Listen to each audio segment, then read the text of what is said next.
રાજ્યમાં ચોમાસાનું આગમન તો થઈ ગયું છે, પરંતુ ક્યાંક ને ક્યાંક ચોમાસાની ગતિ હાલ ધીમી પડી ગઈ છે, જેના કારણે વરસાદે વિરામ લીધો છે। ત્યારે આવનારા દિવસોની અંદર વાતાવરણ કેવું રહેશે, ચોમાસાનો સારો એવો વરસાદ ક્યારે પડશે, જાણીશું હવામાન નિષ્ણાત અમરાલ પટેલ પાસે। કાકા, ક્યારથી સારા વરસાદની સંભાવનાઓ છે? હાલ કેમ ચોમાસાની ગતિ ધીમી પડી ગઈ છે?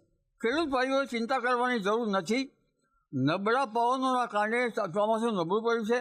દક્ષિણ પવનના ફૂંકાતા પવને લગભગ ઉત્તર ભારતમાં ગરમી રહી છે, પરંતુ તારીખ 17થી 22માં ચોમાસું સક્રિય થશે।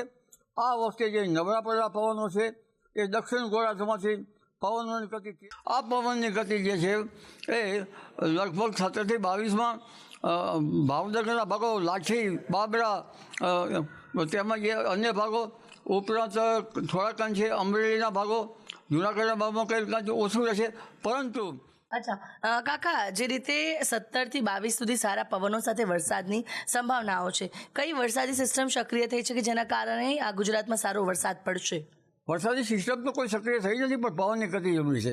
એ અરબ સાગરમાં ભેજ લઈને પવનો આવશે અને 17થી લગભગ 20માં અરબ સાગરમાં એક લો પ્રેશર થશે અને બંગાળ ઉપસાગરમાં પણ ડીપ ડિપ્રેશન બનશે, જેના કારણે બંગાળ ઉપસાગરમાં થોડોક ભેજ છે પૂર્વ ભારત તરફ જશે।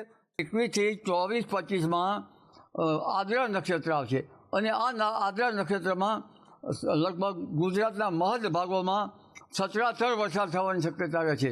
એ ખેડૂત ભાઈઓ ચિંતા કરવાની જરૂર નથી, આદ્રામાં વરસાદ થશે। રીતે હવામાન નિષ્ણાંત છે અમરાલ પટેલ, તેમણે જણાવ્યું કે ખેડૂતોએ ચિંતા કરવાની જરૂર નથી।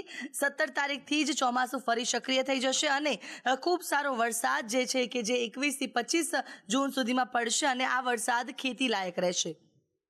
કેમેરા પર્સન મનીષ વાણિયા સાથે આયુષી યાજ્ઞિક, સંદેશ ન્યૂઝ, ગાંધીનગર।